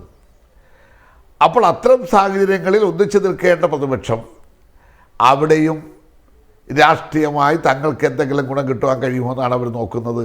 അത് അവർക്ക് ഗുണമോ ദോഷമോ അതെന്താണ് കാലം വിധി എഴുതിക്കോട്ടെ. പക്ഷേ ഇവിടെ ഈ ഗവൺമെൻറ്റിനെ സംബന്ധിച്ചിടത്തോളം കേരളത്തിലെ നിയമസഭ പാസ്സാക്കിയ ബില്ലുകൾ, ആ ബില്ലുകളിൽ ഒപ്പിടാതെ അദ്ദേഹം അത് പലതും തടഞ്ഞു വെച്ച നടപടിയടക്കം നമുക്കറിയാലോ. അതിനെല്ലാം എതിരായ ശക്തമായ നിയമയുദ്ധമല്ലേ കേരളത്തിലെ ഗവൺമെൻറ് നടത്തിക്കൊണ്ടിരിക്കുന്നത്? അല്ല, കേരളത്തിലെ ഗവൺമെൻറ് ഒത്തുകളിക്കുകയാണോ? ഇന്ത്യയിൽ തന്നെ അപൂർവ ഗവൺമെൻറ്റുകളാണ് ഇത്ര ശക്തമായ നിലപാടുകളുമായി മുന്നോട്ട് പോകുന്നത്. അപ്പോൾ പിന്നെ ആ മുന്നോട്ട് പോകുന്ന ഗവൺമെന്റുകളുടെ മുന്നിൽ തന്നെയല്ലേ കേരളത്തിലെ പ്രതിപക്ഷ നേതാവും പ്രതിപക്ഷവും സാഹചര്യത്തിൽ അടക്കം ഉദ്ദേശിക്കുന്നത് എന്താണ്? അതാണ് ഇന്നത്തെ സാഹചര്യത്തിലല്ല, അവർ കുറേ നാളായി എന്താ ചെയ്തുകൊണ്ടിരിക്കുന്നത്. ഞാൻ ചോദിക്കട്ടെ, ഇവിടെ വന്ന് ഇന്ത്യയുടെ ബഹുമാനപ്പെട്ട പ്രധാനമന്ത്രി നരേന്ദ്രമോദി ഇവിടെ വന്ന് കുറേ പ്രഖ്യാപനം നടത്തിയിട്ട് പോയല്ലോ. അദ്ദേഹം മോഡിയുടെ ഗ്യാരണ്ടി പറഞ്ഞിട്ട് പോയല്ലോ. നിങ്ങൾ ആരെങ്കിലും കണ്ടോ കേരളത്തിലെ പ്രതിപക്ഷ നേതാവോ കോൺഗ്രസ് നേതാക്കളോ ആ ഗ്യാരണ്ടി ഒന്ന് ചോദ്യം ചെയ്തതായിട്ട്? നരേന്ദ്രമോദിയുടെ ഗവൺമെൻറ് അല്ലെങ്കിൽ BJP അല്ലെങ്കിൽ RSS ഈ കേരളത്തിൽ നിലവിലുള്ള ഇടതുപക്ഷ ഗവൺമെൻറ് ദുർബലപ്പെടുത്താനും ഈ കേരളത്തെ ശ്വാസം മുട്ടിക്കാനും അതോടൊപ്പം തന്നെ രാജ്യവ്യാപകമായി വർഗീയതയെ ശക്തിപ്പെടുത്തുവാനും ഭരണഘടനാ വിരുദ്ധമായ കാര്യങ്ങൾ ചെയ്യുവാനും ഒക്കെ തയ്യാറായി നീങ്ങുമ്പോൾ കേരളത്തിലെ കോൺഗ്രസ് ഇവിടെ നിൽക്കുകയാണ്, കേരളത്തിലെ പ്രതിപക്ഷ നേതാവ് ഇവിടെ നിൽക്കുക. അല്ലെങ്കിൽ ഞാൻ ചോദിക്കട്ടെ, ഡൽഹി സമരത്തിൽ ബഹുമാനപ്പെട്ട മുഖ്യമന്ത്രി ക്ഷണിച്ചല്ലോ, നമുക്ക് ഒന്നിച്ചു പോകാം, നമുക്ക് കിട്ടാനുള്ളത് വാങ്ങാനല്ലേ. ഇവിടെ നേരത്തെ ശ്രീ ജയേന്ദ്രൻ ഇവിടെ സൂചിപ്പിച്ചതുപോലെ ഈ നയപ്രഖ്യാപന കാതലായ ഭാഗങ്ങളുണ്ട്. ദില്ലി സമരം ചർച്ച നടന്നു, കാര്യം ശരിയാണ്, ആലോചിച്ച് പറയാമെന്ന് പറഞ്ഞു. പക്ഷേ അപ്പോഴത്തേക്കും LDF അങ്ങ് തീരുമാനിച്ചു എന്ന നിലയിലുമൊക്കെ അദ്ദേഹം പറഞ്ഞത് കേട്ടില്ലേ? അല്ല, അതിനകത്ത് വല്ല അർത്ഥമുണ്ടോ? അധികാരത്തിലിരിക്കുന്ന ഇപ്പോൾ UDF ആണെന്നിരിക്കട്ടെ, അവരെടുക്കുന്ന ഒരു രാഷ്ട്രീയ നിലപാടുണ്ടല്ലോ, രാഷ്ട്രീയ തീരുമാനം. ആ തീരുമാനം അവർ കൈക്കൊണ്ടതിന് ശേഷമാണല്ലോ പ്രതിപക്ഷത്തെ സമീപിക്കാറുള്ളത്. ഞങ്ങൾ ഇങ്ങനെ ഒരു കാര്യം ചർച്ച ചെയ്തിരിക്കുന്നു, അല്ലെങ്കിൽ ഞങ്ങൾ ഇങ്ങനെ ഒരു തീരുമാനത്തിലേക്ക് പോകണമെന്ന് ആഗ്രഹിക്കുന്നു, നിങ്ങൾ സഹകരിക്കണമെന്നാണ് ഞങ്ങളുടെ നിലപാട്. ഇതിനു മുമ്പെല്ലാം കേരളത്തിൽ നിന്നുള്ള MP-മാർ അതാത് കാലത്തെ മുഖ്യമന്ത്രിമാർ യോഗം വിളിച്ചു കൂട്ടാറുണ്ടല്ലോ. ബഹുമാനപ്പെട്ട ശ്രീ AK ആന്റണി, ശ്രീ K കരുണാകരൻ, ശ്രീ ഉമ്മൻചാണ്ടി, ഇവരെല്ലാം UDF-ന്റെ കാലഘട്ടത്തിലെ മുഖ്യമന്ത്രിമാരല്ലേ. ആ മുഖ്യമന്ത്രിമാർ വിളിച്ചു കൂട്ടുന്ന യോഗങ്ങളിൽ തീരുമാനങ്ങൾ എടുത്തിട്ട് ആ തീരുമാനങ്ങൾ നമ്മുടെ MP-മാർ അവിടെ കൃത്യമായി നടപ്പിലാക്കുമ്പോൾ ഇടതുപക്ഷമാണോ വലതുപക്ഷമാണോ ഭരിക്കുന്നത് നോക്കിയിട്ടല്ലായിരുന്നല്ലോ. അവിടുന്ന് വ്യത്യസ്തമായി കേരളം ഇന്ന് കാണുന്ന കാഴ്ച എന്താ? ഈ കേരളത്തിൻ്റെ തീരുമാനങ്ങൾ കേരളത്തിലെ മുഖ്യമന്ത്രി വിളിച്ചുകൂട്ടി അല്ലെങ്കിൽ ചർച്ച ചെയ്തെടുത്ത തീരുമാനങ്ങൾ, ആ തീരുമാനങ്ങളിൽ ഒരെണ്ണം പോലും കേന്ദ്രത്തിന് മുന്നിൽ അവതരിപ്പിക്കാനോ ഒരു നിവേദനത്തിൽ പോലും ഒപ്പിടുവാനോ പോലും തയ്യാറാകാത്ത എത്രയും കടുത്ത സങ്കുചിതമായ രാഷ്ട്രീയവും, അതിനകത്ത് BJP-യുമായി എങ്ങനെ നീക്കുപോക്കുണ്ടാക്കി പോയാലും എങ്ങനെ സന്ധി ചെയ്താലും കുഴപ്പമില്ല. കേരളത്തിലെ ഗവൺമെൻറ്റിനെ പാഠം പഠിപ്പിക്കണം, കേരളത്തെ പാഠം പഠിപ്പിക്കണം. ഇവിടെ എത്ര കോടി കെട്ടിക്കുറച്ചാലും കുഴപ്പമില്ല. ഈ കേരളം സ്തംഭിക്കണം. ഈ ദുഷ്ടരാക്കല്ലാതെ കേരളത്തിലെ പ്രതിപക്ഷത്തിന് വേറെ എന്തെങ്കിലും ഉണ്ടോ? ഞാൻ ചോദിക്കുക. അതുകൊണ്ട് ഇവിടെ ഒരു അന്തർധാരയില്ല. അന്തർധാര ആര് തമ്മിലാണ് ഉള്ളത്? അന്തർധാര ഞങ്ങൾ വളരെ വ്യക്തമല്ലേ കേരളത്തിലെ ജനങ്ങൾക്ക് അറിഞ്ഞുകൂടെ? അന്തർധാര KPCC-യുടെ പ്രസിഡന്റ് എന്ന് പറയുന്ന ആൾക്ക് എത്ര പെട്ടെന്ന് വേണമെങ്കിലും BJP-യുടെ സംസ്ഥാന പ്രസിഡന്റാകാൻ ഇതുപോലെ യോഗ്യതയുള്ളൊരു മനുഷ്യൻ ഇന്ത്യ രാജ്യത്ത് കാണുമോ? അതേപോലെ നയിക്കുന്നത് ഇന്നത്തെ പ്രതിപക്ഷ നേതാവിന്. പിന്നെ പ്രസംഗിക്കുമ്പോൾ വാചാലമായി സംസാരിക്കുന്നു എന്നുള്ളത് കൊണ്ട് പ്രതിപക്ഷ നേതാവ് ഇങ്ങനെ രാവിലെ ഉച്ചയ്ക്കും വൈകുന്നേരം 3 പത്രസമ്മേളനം നടത്തുന്നു എന്നുള്ളതല്ലാതെ അദ്ദേഹം വ്യക്തമായൊരു നിലപാട് പറയൂ. കേരളത്തോട് കേന്ദ്രം എടുക്കുന്ന ഈ സാമ്പത്തിക ഉപരോധം അത് സംബന്ധിച്ച് അദ്ദേഹം അഭിപ്രായം പറയൂ. കേന്ദ്ര ഏജൻസികളെ ഉപയോഗിച്ചുകൊണ്ട് സ്റ്റേറ്റ് ഗവൺമെൻറ്റുകളെ കൈകാര്യം ചെയ്യുന്ന രീതിയോട് അഭിപ്രായം പറയൂ. അതിലൊന്നുമില്ല. ഇവിടെ കഴിഞ്ഞ് കേരളത്തിൻ്റെ അപ്പുറത്തേക്ക് നമുക്ക് കൈകോർക്കാമെന്ന് മാത്രമല്ലേ. കേരളത്തിൽ ഇങ്ങനെയൊക്കെ നിങ്ങൾ അനുഭവിച്ചോളണം എന്ന് പറഞ്ഞാൽ ശരി, അത് അംഗീകരിക്കാൻ തയ്യാറല്ലാത്തത് കൊണ്ടാണ് കേരളത്തിൻ്റെ വികാരം. അതാണ് നിങ്ങൾ മനസ്സിലാക്കേണ്ടത്. കേരളത്തിൻ്റെ വികാരം, ആ വികാരത്തെ ഇവർ മനസ്സിലാക്കുന്നില്ല. ആ കേരളത്തിൻ്റെ വികാരം അതെന്താണ് എന്ന് മനസ്സിലാക്കാൻ വേണ്ടിയുള്ള ഏതറ്റം വരെയുള്ള സമരങ്ങളും പ്രക്ഷോഭങ്ങളും ജനാധിപത്യപരമായ മാർഗങ്ങളും സ്വീകരിച്ചുകൊണ്ട് ഭരണഘടനയെ മുറുകെ പിടിച്ചുകൊണ്ട് ജനാധിപത്യ പ്രക്രിയയിലൂടെ തന്നെയുള്ള പോരാട്ടം, ആ പോരാട്ടം സഭയ്ക്കകത്തായാലും വെളിയിലായാലും അതുപോലെ ജുഡീഷ്യറി മുഖാന്തരമായാലും ഒക്കെ നടത്തിക്കൊണ്ട് തന്നെ ഈ ഗവൺമെൻറ് ജനങ്ങൾ അണിനിരത്തി മുന്നോട്ട് പോകും. ഇവിടെ ശ്രീ റോണി ഇപ്പോൾ ഈ പ്രതിപക്ഷം, ഈ കാലയളവിലെ പ്രതിപക്ഷവും പ്രതിപക്ഷ നേതാവും നേരിടുന്ന ഏറ്റവും വലിയ സർക്കാരിൻ്റെ ഭാഗത്തു നിന്ന് നേരിടുന്ന ഏറ്റവും പ്രധാനപ്പെട്ട വിമർശനം കേരളത്തിൻ്റെ പൊതുവായ കാര്യങ്ങൾക്ക് ഒപ്പം നിൽക്കാനുള്ള നിങ്ങളുടെ വിമുഖത എന്നുള്ളത് തന്നെയാണ്. ഇനി ഗവർണറുടെ വിഷയത്തിലേക്ക് വരാം. ഇപ്പോൾ താങ്കൾ തമിഴ്നാടൊക്കെ ഉദാഹരിച്ചു. പക്ഷേ അതിനുമപ്പുറം ഈ ഗവർണറുടെ നടപടികളുമായി ബന്ധപ്പെട്ട് അല്ലെങ്കിൽ മറ്റ് BJP ഇതര സംസ്ഥാന സർക്കാരുകൾ ചെയ്തതുപോലെ തന്നെ സുപ്രീം കോടതിയിലേക്ക് പോകേണ്ടെന്ന സാഹചര്യം വന്നു. അത് ഈ സർക്കാർ ചെയ്തില്ലേ? അതുപോലെ തന്നെ ഇപ്പോൾ കേന്ദ്ര സർക്കാർ സാമ്പത്തികമായി ഞെരുക്കുന്നു, സാമ്പത്തിക ഉപരോധം ഏർപ്പെടുത്തുന്നു എന്ന പ്രശ്നത്തിൽ സുപ്രീം കോടതിയെ സമീപിച്ചു. ഇന്ന് ആ കേസ് പരിഗണിച്ച ദിവസമാണ്. അടുത്ത ദിവസത്തേക്ക് കേന്ദ്ര സർക്കാരിനോട് വിശദീകരണം നൽകാൻ ആവശ്യപ്പെട്ടിരിക്കുകയാണ്. ഇന്ന് AG ഈ പറഞ്ഞ പോലെ യഥാർത്ഥത്തിൽ ഇന്ന് ഈ വിഷയത്തിൽ കേന്ദ്ര സർക്കാരിൻ്റെ വിശദീകരണം നൽകാൻ സുപ്രീം കോടതി ആവശ്യപ്പെട്ടിരിക്കുകയാണ്. സോളിസിറ്റർ ജനറലാണ് അതിൽ ഹാജരായത്. അതൊരു ഭാഗത്ത്. ഈ വിഷയത്തിലൊക്കെ ഗവർണർ എവിടെയൊക്കെ ആ വിധം ശരിയല്ലാത്ത വിധം പെരുമാറുന്നു അവിടെയൊക്കെ സർക്കാരിൻ്റേതായ വിയോജിപ്പ് അവതരിപ്പിക്കുന്നു, നിയമപരമായി അതിനെ നേരിടുന്നു, രാഷ്ട്രീയമായി നേരിടുന്നു. അതുപോലെ ദില്ലിയിലെ സമരം, ആ സമരമടക്കം വളരെ തുടർച്ചയായി വിഷയങ്ങളിൽ ഗവർണറോടും അതുപോലെ തന്നെ കേന്ദ്ര സർക്കാരിനോടുമുള്ള രാഷ്ട്രീയ വിയോജിപ്പ് അറിയിച്ച് മുന്നോട്ട് പോവുകയല്ലേ. അപ്പോൾ യഥാർത്ഥത്തിൽ ഇന്ന് ഗവർണർ ഈ നയപ്രഖ്യാപനത്തിൻ്റെ രാഷ്ട്രീയ ഉള്ളടക്കത്തെ അംഗീകരിച്ചുകൊണ്ട് തന്നെ സഭയിലെത്തി അവതരിപ്പിച്ചു. അതാണ് ഏറ്റവും പ്രധാനം. അതിൻ്റെ അവസാനത്തെ ആ പാരഗ്രാഫ് അദ്ദേഹത്തിന് തന്നെ വായിക്കേണ്ടി വന്നു എന്നുള്ളതും പ്രധാനമല്ലേ?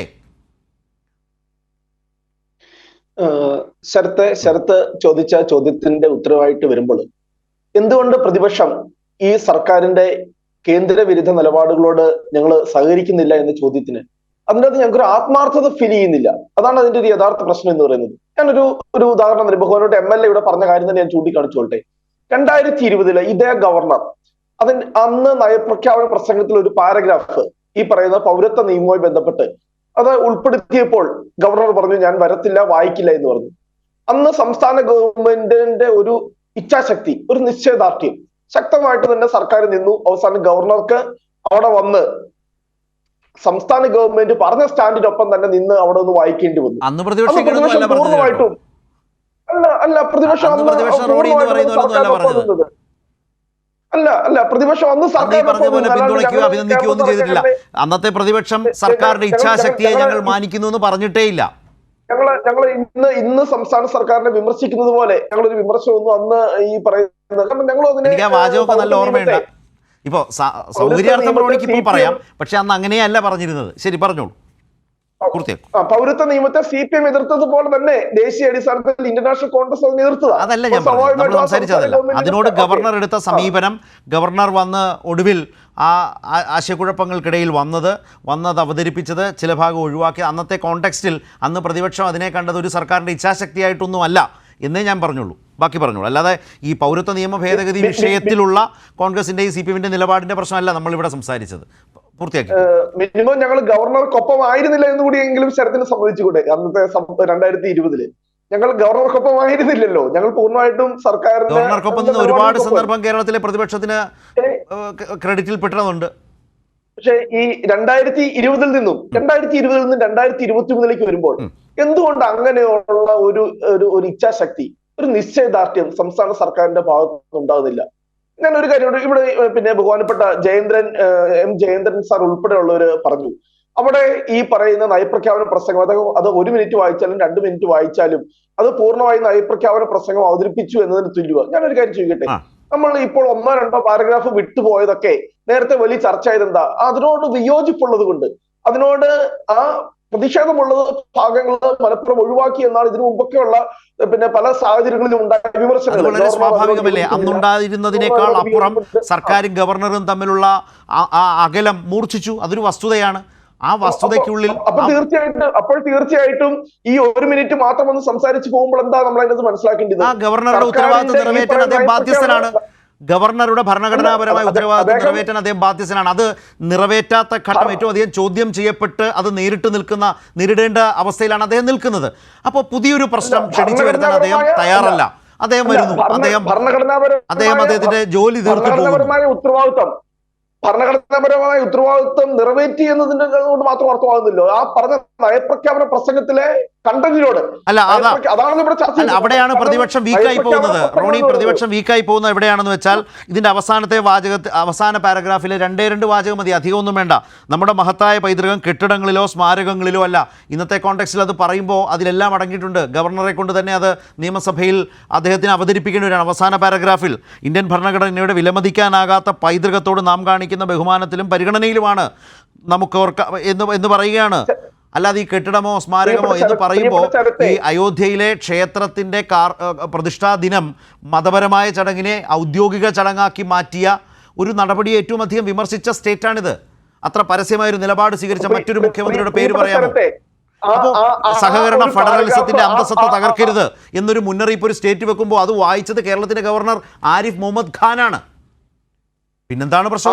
ഒരു പാരഗ്രാഫ് ഇപ്പോൾ ഇവിടെ ശരത്ത് പറഞ്ഞ ആ അവസാനത്തെ പാരഗ്രാഫിലെ വാക്യങ്ങൾ കേൾക്കുമ്പോൾ ശരിക്കും പറഞ്ഞാൽ എന്ത് തമാശയായിട്ട് ചിരി മാത്രമേ പരിഗണിക്കാൻ കഴിയുള്ളൂ. അങ്ങനെയാണോ കേന്ദ്ര സർക്കാരിന്റെ നിലപാടുകളോട് CPM LDF ഉയർത്തുന്ന വിമർശനം? അങ്ങനെയാണോ? അതൊരു അഭിപ്രായ പ്രകടനം എന്നതിലേക്ക് അപ്പുറം എന്ത് വിമർശനമാണ് അതിന്റെ അകത്തുള്ളത്? വിമർശിക്കുകയാണെങ്കിൽ വളരെ കൃത്യമായി തന്നെ. കാരണം ഇവിടെ ഈ LDF സംസ്ഥാന കമ്മിറ്റി ചേർന്നതിന് ശേഷമുള്ള വാർത്താക്കുറിപ്പല്ലെന്നേ. ഇത് മന്ത്രിസഭാ യോഗം പൂർത്തീകരിച്ച് തയ്യാറാക്കപ്പെട്ട നയപ്രഖ്യാപനമാണ്. ആ നയപ്രഖ്യാപനത്തിന്റെ ഭാഷയ്ക്കും വിഷയത്തെ സമീപിക്കുന്നതിനുമൊക്കെ വേറൊരു ശൈലിയാണ്. അത് വായിച്ചാൽ ആർക്കും മനസ്സിലാകും. കേന്ദ്ര സർക്കാരിനെ തലോടുകയല്ല, കേന്ദ്ര സർക്കാരിനെ പുകഴ്ത്തുകയല്ല, കേന്ദ്ര സർക്കാരിന് വിഷയങ്ങളിൽ ഊന്നി നിന്ന് വിമർശിക്കുകയാണ്. ഇനി അതുപോലെ തന്നെ സാമ്പത്തിക കാര്യങ്ങളിൽ കേന്ദ്രവും സംസ്ഥാനവും അസമത്വം സൃഷ്ടിക്കുന്നു. ഈ നയപ്രഖ്യാപനത്തിലുണ്ട്. സംസ്ഥാന സർക്കാരിന് സുപ്രീം കോടതിയെ സമീപിക്കേണ്ടി വന്നു. ഈ നയപ്രഖ്യാപനത്തിലുണ്ട്. നമ്മുടെ ജനാധിപത്യത്തിന്റെ ഊന്നൽ ഏതൊക്കെയാണെന്ന് പറയുന്നുണ്ട്. ശരത്ത് ഇത്രയും കാര്യം പറഞ്ഞാൽ ഒറ്റ കാര്യം ചോദിച്ചോട്ടെ. ഇവിടെ ഈ പറയുന്ന സംസ്ഥാന ഗവൺമെന്റ് ഉന്നയിക്കുന്ന ഗവർണർക്കെതിരെ SFI ഒക്കെ നടത്തിയ വലിയ സമരം എന്തായിരുന്നു? കാലിക്കറ്റ് യൂണിവേഴ്സിറ്റിയിലെ വിദ്യാഭ്യാസത്തിന്റെ കാവ്യവൽക്കരണം, അതിനെക്കുറിച്ച് ഒരു പരാമർശം നയപ്രഖ്യാപന പ്രസംഗത്തിൽ നിങ്ങൾ ഉൾപ്പെടുത്തി. അല്ലെങ്കിൽ ഈ പറഞ്ഞ അവസാന പാരഗ്രാഫില് കേരളത്തിലെ വിദ്യാഭ്യാസ മേഖലയെ കാവ്യവൽക്കരിക്കാൻ വേണ്ടി കേന്ദ്ര സർക്കാരിന് ഒത്താശ ചെയ്തുകൊണ്ട് അല്ലെങ്കിൽ ഗവർണർ പ്രവർത്തിക്കുന്നു എന്നൊരു ഒരു സെന്റൻസ് നിങ്ങൾ ഉൾപ്പെടുത്തി. അത് ഗവർണർ വായിച്ചിരുന്നെങ്കിൽ ഞാൻ ഈ പറയുന്ന ശരത്ത് പറയുന്ന എല്ലാ അഭിപ്രായങ്ങളോടും ഞാൻ പൂർണ്ണമായും ഞാൻ ശരത്തിനെ പിന്താങ്ങുമായിരുന്നു. ഈ പോയിന്റിൽ MLA ആണ് വിശദീകരിക്കേണ്ടത്. MLA ആണ് വിശദീകരിക്കേണ്ടത്. ഇത് നയപ്രഖ്യാപനമാണ്. അതായത് മൈ ഗവൺമെന്റ്. ഒരു ചെറിയ മറുപടിയാകോ ദീർഘിപ്പിക്കാൻ? എനിക്ക് സമയം തന്നില്ല. ആ തർക്കത്തിൽ മാത്രം, അതായത് സർക്കാരിന്റെ ആത്മാർത്ഥത ഫീൽ ചെയ്യുന്നില്ല. അദ്ദേഹം പറഞ്ഞ ഒരു പോയിന്റ് അതാണ്. 2, ഗവർണറുടെ നടപടികളെ, കാവ്യവൽക്കരണത്തെ ഇതിനകത്ത് പരാമർശിക്കാതെ പോയി എന്ന നിലയിൽ അദ്ദേഹം പുതിയൊരു പോയിന്റ് എടുത്ത് അവതരിപ്പിച്ചു വെച്ചു. ഗവർണറുടെ പ്രവൃത്തിയും പെരുമാറ്റവുമാണോ നയപ്രഖ്യാപനം, അതോ സർക്കാരിൻ്റെ പ്രവൃത്തിയും നിലപാടും നയവുമാണോ? ഒരു കാര്യം അവിടെ ഉയർന്നിട്ടുണ്ട്. MLA മറുപടി അത് മാത്രം പ്ലീസ്. അല്ല, അതിനകത്ത് ശരത്ത് നേരത്തെ പറഞ്ഞതാണ് എനിക്ക് സൂചിപ്പിക്കാനുള്ളത്. ഇത് രാഷ്ട്രീയ പ്രമേയമല്ല, ഇത് രാഷ്ട്രീയ പ്രമേയം, ഇത് നയപ്രഖ്യാപനമാണ്. വരുന്ന ഒരു വർഷം, ഈ പുതിയ വർഷത്തെ എൻ്റെ ഗവൺമെൻറ്റിൻ്റെ പ്രവർത്തനങ്ങൾ, അല്ലെ എൻ്റെ ഗവൺമെൻറ് നയം എന്താണ്? എൻ്റെ ഗവൺമെൻറ് എന്ന് പറഞ്ഞാൽ എന്താ? ഗവർണർ ആരുടെ ഗവൺമെൻറ്റിനെയാണ് പ്രതിദാനം ചെയ്യുന്നത്? അദ്ദേഹം പിണറായി വിജയൻ ഗവൺമെൻറ് എന്നല്ല, എൻ്റെ ഗവൺമെൻറ് എന്നാണ് പറയേണ്ടത്. അതാണല്ലോ അദ്ദേഹം വായിക്കുന്നത്. ഇവിടെ ഞാൻ ചോദിക്കട്ടെ, ഒരു ഗവൺമെൻറ്റിനെ സംബന്ധിച്ചിടത്തോളം ഇത്ര അധികം ശക്തമായി എല്ലാ രാഷ്ട്രീയ പ്രശ്നങ്ങളൊന്നും ഇതിനകത്ത് എഴുതി വെക്കാനൊക്കത്തില്ലേ? ബാനർ അടിപ്പിച്ചതും, അല്ലെങ്കിൽ മിഠായി തെരുവിൽ കറങ്ങിടന്നതും, അല്ലെങ്കിൽ സർവകലാശാല സെനറ്റിലെ കാളപ്പറഞ്ഞു വിട്ടതൊന്നും അല്ല. ഇവിടെ ഇന്നത്തെ കാലഘട്ടത്തിലെ ഏറ്റവും പ്രധാനപ്പെട്ട കാര്യങ്ങൾ 11ാമത്തെ പേജിൽ 22ാമത്തെ പാരഗ്രാഫ് മുതൽ നിങ്ങളത് വായിക്കൂ. വായിക്കാൻ സമയമില്ല. 22, 23, 24, 25 ഇത്ര കൃത്യമായി നമ്മുടെ കേന്ദ്ര സംസ്ഥാന ബന്ധങ്ങളെ സംബന്ധിച്ചിടത്തോളം, നമ്മുടെ ഫെഡറൽ സംവിധാനത്തിൽ സംസ്ഥാനങ്ങൾ അനുഭവിക്കുന്ന പ്രയാസങ്ങളെ സംബന്ധിച്ചും, കേന്ദ്രത്തിലെ ഗവൺമെൻറ് ചെയ്തുകൊണ്ടിരിക്കുന്ന പല കാര്യങ്ങളിൽ ഗ്രാൻഡ് വെട്ടിക്കുറക്കുന്നതും, പല പദ്ധതികൾ കട്ട് ചെയ്യുന്നതും, 15ാം ധനകാര്യ കമ്മീഷനുമായി ബന്ധപ്പെട്ട കാര്യങ്ങളും ഒക്കെ കൃത്യമായി രേഖപ്പെടുത്തിയിട്ടുള്ളതല്ലേ ഈ നയപ്രഖ്യാപനം. അപ്പോൾ ശ്രീ ടോണി അവരുടെ രാഷ്ട്രീയത്തിന് വേണ്ടി എന്തെങ്കിലും പറയണമല്ലോ, അതിനുവേണ്ടി മാത്രം പറയുന്നതാണ്. ഇത്ര ശക്തമായി പിന്നെ ഗവർണറെക്കുറിച്ചുള്ള കാര്യങ്ങൾ അതെല്ലാം ഇനി അസംബ്ലി നടക്കാൻ പോയല്ലേ. നയപ്രഖ്യാപനം എങ്ങനെയാണ് പാസ്സാകുന്നത്? ആ നയപ്രഖ്യാപനത്തെ സംബന്ധിച്ച് ചർച്ച നടക്കുമല്ലോ. ആ നയപ്രഖ്യാപനത്തെ സംബന്ധിച്ച് ചർച്ച നടക്കുമ്പോൾ ഈ കാര്യത്തിലെല്ലാമുള്ള കൂടുതൽ വ്യക്തത അത് ഭരണകക്ഷിയും പ്രതിപക്ഷവും ഒക്കെ ചർച്ചയിൽ പങ്കെടുക്കുമല്ലോ. ഞങ്ങൾക്കെല്ലാം ഉള്ള ചുമതല അതാണല്ലോ. ആ നയപ്രഖ്യാപന പ്രസംഗവുമായി ബന്ധപ്പെട്ട് ചർച്ചയിൽ പങ്കെടുക്കുന്നവർ തീർച്ചയായും ഈ കാര്യത്തിലെല്ലാം അടക്കമുള്ള അഭിപ്രായങ്ങൾ കൃത്യമായി രേഖപ്പെടുത്തും. ആ രേഖപ്പെടുത്തുന്നതിൻ്റെ അടിസ്ഥാനത്തിൽ നയപ്രഖ്യാപനത്തിൽ എന്തായാലും വോട്ടിക്കൊണ്ടാകുന്ന തർക്കമില്ലല്ലോ. അത് പാസ്സാക്കുന്നതോടുകൂടി ഈ കാര്യത്തിൽ കൂട്ടിച്ചേർക്കേണ്ടത് കൂടെ കൂട്ടിച്ചേർത്ത് വരികയാണ്. ഇവിടെ കാണേണ്ടത് എന്താണ്? ഇതൊരു രാഷ്ട്രീയ രേഖയല്ല. ഇത് കേരളത്തിൻ്റെ ഈ ഒരു വർഷക്കാലത്തേക്കുള്ള നയപ്രഖ്യാപനം, ഗവൺമെൻറ്റിൻ്റെ പ്രവർത്തനത്തെ സംബന്ധിച്ചുകൊണ്ടുള്ള നയമാണ് പ്രഖ്യാപിച്ചിട്ടുള്ളത്. ആ നയത്തിനകത്ത് സുവ്യക്തമായ എല്ലാ കാര്യങ്ങളും പറഞ്ഞിട്ടുണ്ട്. ശരി ശരി, വായിക്കാൻ സമയമില്ലാത്തതുകൊണ്ട് വായിച്ചാൽ കൃത്യമായി എല്ലാവർക്കും ബോധ്യപ്പെടുന്നതാണ്. ഗവർണറെ സംബന്ധിച്ചിടത്തോളം ഇതൊന്നും അല്ലല്ലോ പ്രശ്നം.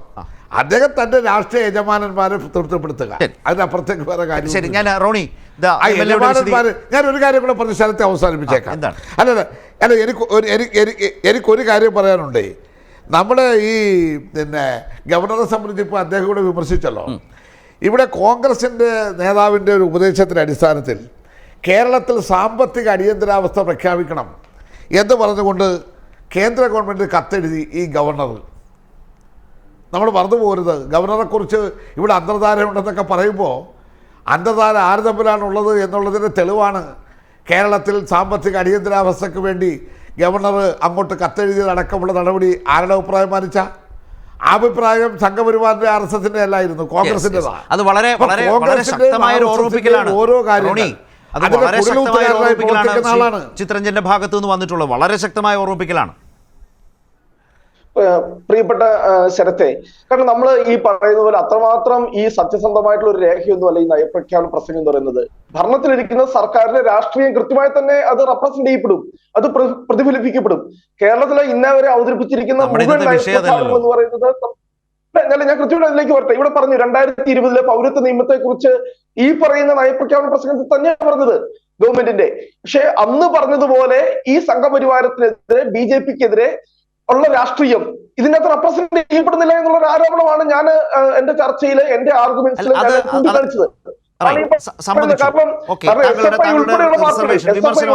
സംഘടനകൾ പക്ഷെ ഗവർണർ അതെ അങ്ങനെയുള്ള ഇവിടെ ശരത്ത് തന്നെ പറഞ്ഞു ഇവിടെ ഈ പറയുന്ന ഡൽഹിയിൽ സമരത്തിന് പോവാണെന്ന്. പക്ഷെ സർക്കാർ പറയുന്ന സമരത്തെ കുറിച്ച് പറയുന്നില്ലല്ലോ. ഞാനൊരു കാര്യം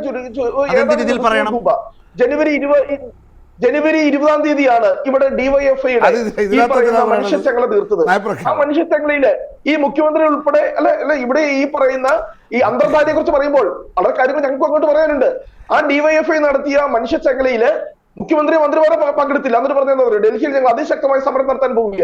ആ സമരത്തിൽ മുഖ്യമന്ത്രി മന്ത്രിമാരും ഉൾപ്പെടെയുള്ള ആളുകൾ പങ്കെടുക്കുമെന്ന് പറഞ്ഞു.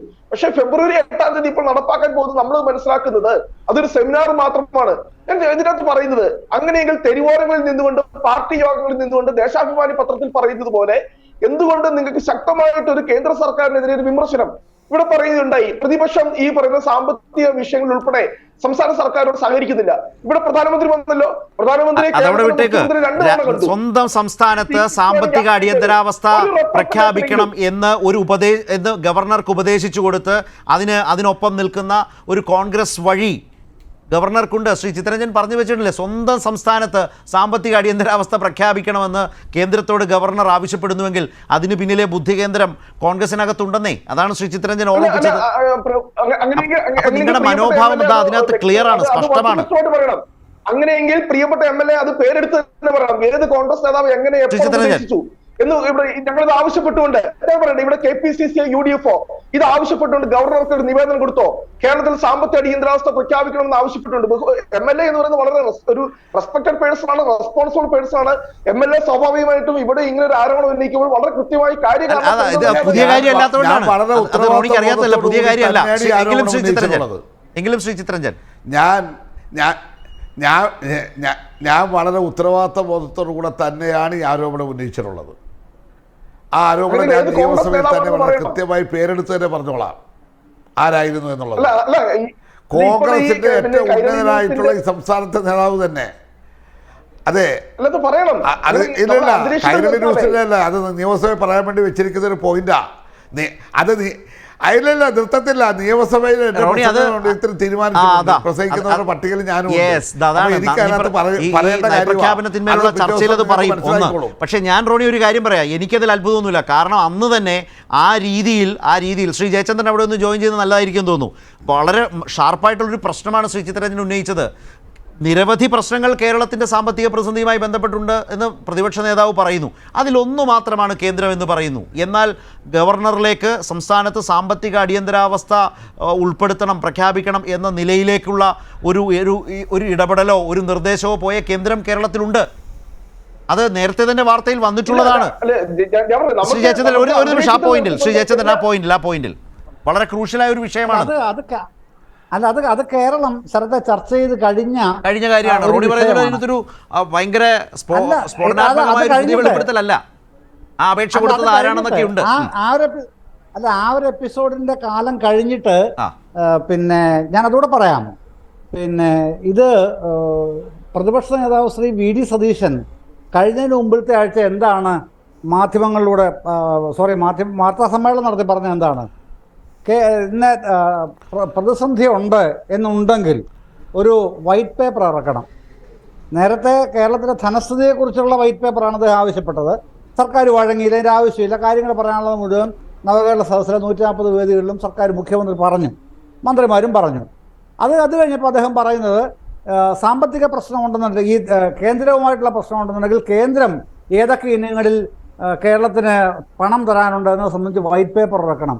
ഇതൊക്കെ ഒരു ജനാധിപത്യപരമായ ഒരു പാർലമെന്ററി ഡെമോക്രസി ഭരണഘടന. പക്ഷേ വേറൊരു കാര്യമുണ്ട്.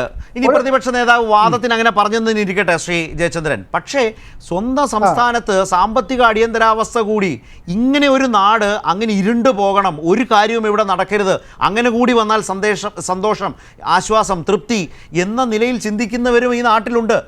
എന്നുള്ളതല്ലേ ഞാൻ അല്ല, നേരത്തെ നമ്മൾ ഒരുപാട് ചർച്ച അല്ല, ചെയ്താണെങ്കിലും ശ്രീ ചിത്തരഞ്ജൻ അത് ഈ ചർച്ചയിലേക്ക് കൊണ്ടുവന്നത് വളരെ ഗൗരവമുള്ളതാണ്. അല്ല അതെ അതെ അതെ അല്ല അത് തന്നെയാണ് ഇതിൻ്റെ അകത്ത് ഏറ്റവും ഗൗരവമുള്ള വിഷയം എന്ന് പറയുന്നതും.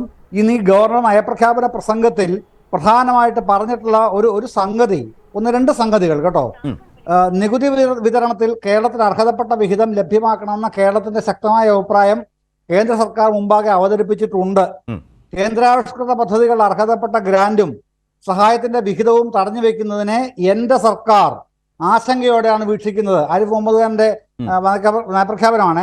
15ാം ധനകാര്യ കമ്മീഷന്റെ സ്വീകരിക്കപ്പെട്ട ശുപാർശകൾക്ക് അനുസൃതമല്ലാതെ മുൻകാല പ്രാബല്യത്തോടെ വായ്പാ പരിധി വെട്ടിക്കുറച്ചത് കാരണം എന്റെ സർക്കാരിന് കടുത്ത പണഞ്ഞെരുക്കം അനുഭവപ്പെടുന്നു.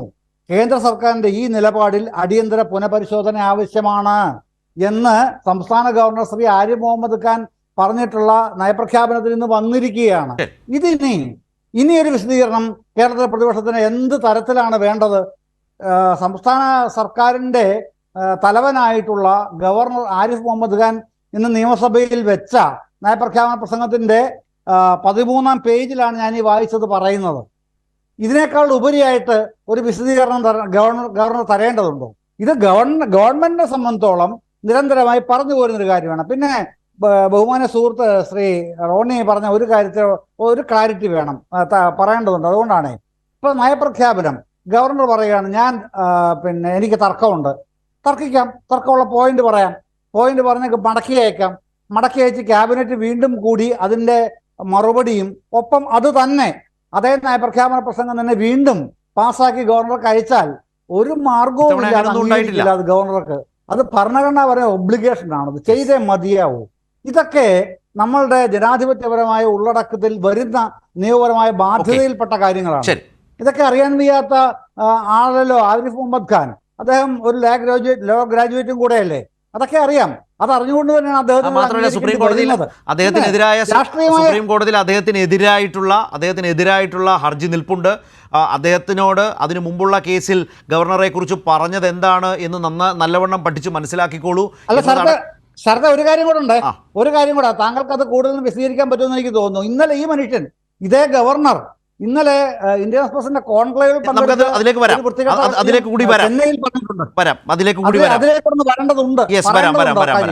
ഒരു ചെറിയ മറുപടിയിലേക്ക് അല്ലെങ്കിൽ ചെറിയ വിശദീകരണത്തിൽ ഇടയിൽ ഇടപെട്ടതുകൊണ്ടാണ് റോണി ഒരു ഇടവേളയിലേക്ക് പോകും മുമ്പ് താങ്കളുടെ ഭാഗം കൂടി.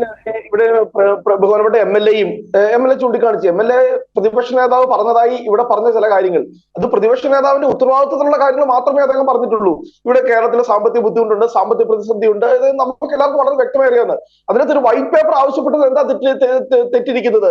കാരണം ഇവിടെ നവകേരള സദസ്സിന്റെ ഭാഗമായി നിന്നുകൊണ്ട് മാത്രം ഉള്ള രാഷ്ട്രീയ സാമ്പത്തിക അടിയന്തരാവസ്ഥ വേണമെന്ന് പറയുന്ന മനോഭാവം രണ്ടും രണ്ടാണ്.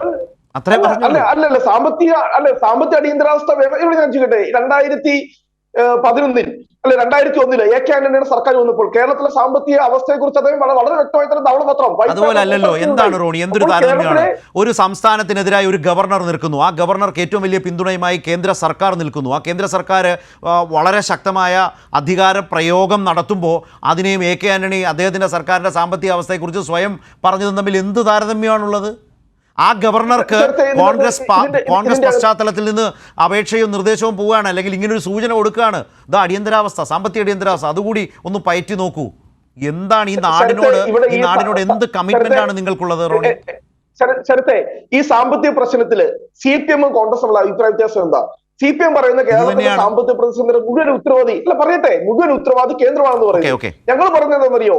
ഞങ്ങൾ പറയുന്നത് ഈ സാമ്പത്തിക പ്രതിസന്ധിയുടെ വൺ ഓഫ് ദ ഫാക്ടറാണ് സെൻട്രൽ ഗവൺമെന്റ്. സംസ്ഥാന ഗവൺമെന്റിന്റെ ഭാഗത്തു നിന്ന് വീഴ്ചകളുണ്ടായി വളരെ ക്രൂഷ്യലായി കണക്കുകൾ സഹിതം വന്നു.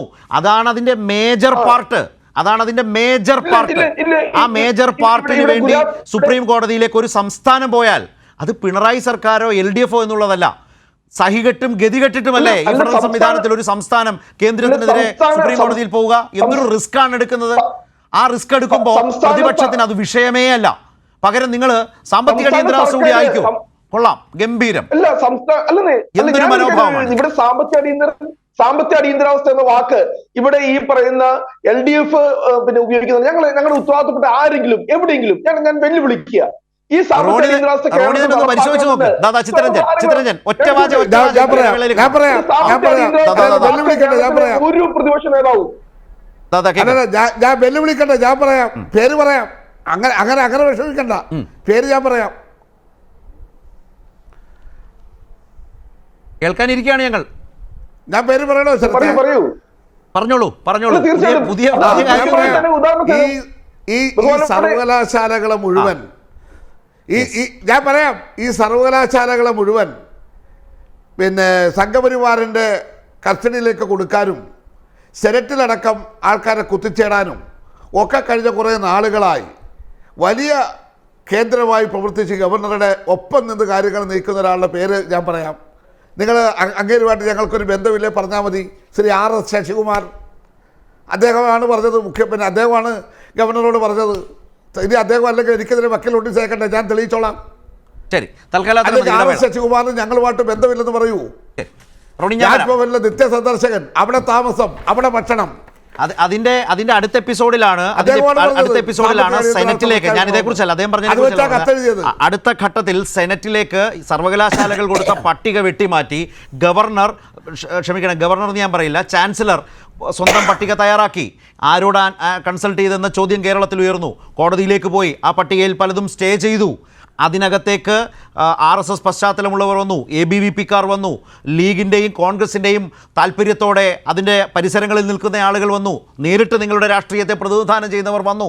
അതിലെന്താ കുഴപ്പമെന്ന് KPCC പ്രസിഡൻ്റായിട്ടുള്ള K. സുധാകരൻ ചോദിക്കുന്നിടത്തുവരെ ഈ ചങ്ങാത്തം കേരളം കണ്ടു. നമുക്ക് ഈ ചർച്ച അവസാനിപ്പിക്കുന്നതിന് മുമ്പ് നേരത്തെ ശ്രീ ജയചന്ദ്രൻ സൂചിപ്പിച്ച ഗവർണറുടെ നടപടിയുമായി ബന്ധപ്പെട്ട വളരെ പ്രധാനപ്പെട്ട ഒരു കാര്യമാണ്. ചെന്നൈയിലെ ഒരു മാധ്യമ കോൺക്ലേവിൽ ഗവർണർ ആരിഫ് മുഹമ്മദ് ഖാനോട് ഒരു ചോദ്യം ഉയർന്നു. ജസ്റ്റിസ് റോഹിൻടൺ നരിമാൻ, താങ്കൾ ഗവർണർ എന്ന നിലയിലുള്ള ആരിഫ് മുഹമ്മദ് ഖാൻ്റെ പ്രവർത്തനത്തെ വിമർശിച്ചതുമായി ബന്ധപ്പെട്ട് മുതിർന്ന മാധ്യമ പ്രവർത്തകൻ പ്രഭു ചാവ്ലയിൽ നിന്ന് വന്ന ഒരു ചോദ്യത്തിന് വന്ന മറുപടി, അദ്ദേഹത്തിൻ്റെ സമീപനം.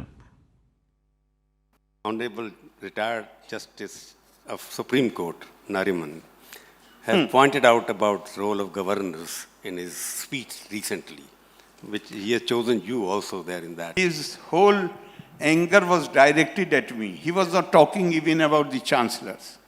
He was just showing his deep anger against me. Only for giving opinion, I wish he had informed his audience that there is some conflict of interest when he was speaking against me. This paper shows that there is a conflict of interest. His father and his juniors have been paid 40 lakh rupees by the Kerala government. അതേ വേദിയിൽ John Brittas MP ഇതേ കോൺക്ലേവിൽ അടുത്ത സെഷനിൽ അതിന് നൽകിയ മറുപടി കൂടി കണ്ടുകൊണ്ട് ഞാൻ നിങ്ങളുടെ മൂന്നുപേരുടെയും പ്രതികരണത്തിലേക്ക് വരാം. The governor of Kerala had the audacity to say that, accuse a jurist like Nariman of taking 30 lakhs to ensure that his son gives a different opinion in support of Kerala government. The politics has reached such level. You need to take back this politics from this trash. A constitutional functionary talking such nonsense in a very important summit.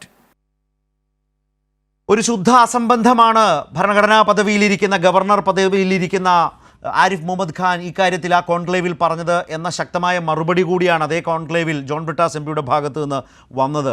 Shri Jayachandran, താങ്കളിൽ നിന്ന് തന്നെ അതിൽ തുടങ്ങി ഞാൻ ഇവരുടെ പ്രതികരണത്തിൽ നമുക്ക് അവസാനിപ്പിക്കുന്നതായിരിക്കും നല്ലത്.